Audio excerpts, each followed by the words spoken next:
আন্তর্জাতিক বাজারে সোনার দামে বড়সড় ধস।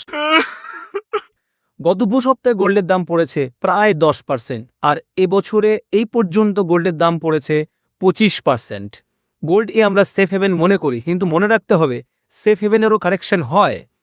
আমরা যদি দেখি 70s-এর র্যালি, তারপরে 80s-এ গোল্ড কারেকশন হয়েছিল 70%, আর 2012-13-তে প্রায় 50%। 2026-এ অলরেডি 25% কারেকশন হয়ে গেছে। কিন্তু আমাদের জানতে হবে যে কারেকশনের কারণটা কি। এর কারণ হচ্ছে ডলার ইন্ডেক্স বেড়ে গেছে, বন্ড ইল্ড বেড়ে গেছে, আর ফেডের হকি স্টোন শুনে মনে হচ্ছে না তাড়াতাড়ি তারা ফেড রেট কাট করবে। সেই জন্যে বড় বড় ফান্ড যারা আছে তারা গোল্ড থেকে টাকা শিফট করছে, গোল্ড থেকে ফান্ড শিফট করে নিয়ে যাচ্ছে বন্ডের দিকে। এর কারণ হচ্ছে সিকিউরিটির দিক দিয়ে দেখতে গেলে বন্ড আর গোল্ড লিকুইড বেড়ে, কিন্তু বন্ড ইন্টারেস্ট দেয়, গোল্ড ইন্টারেস্ট দেয় না। সেই জন্যে ফান্ড এক জায়গা থেকে আরেক জায়গায় সুইচ হয়ে যাচ্ছে।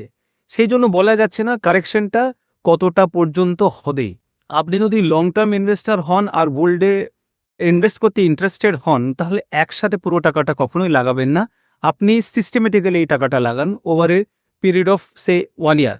তাহলে কি হবে, আপনার অ্যাভারেজ কস্ট অনেকটাই কমে যাবে। আর তাছাড়া মনে রাখলেই লং টার্মে গোল্ড কখনো কাউকে বিপদে ফেলে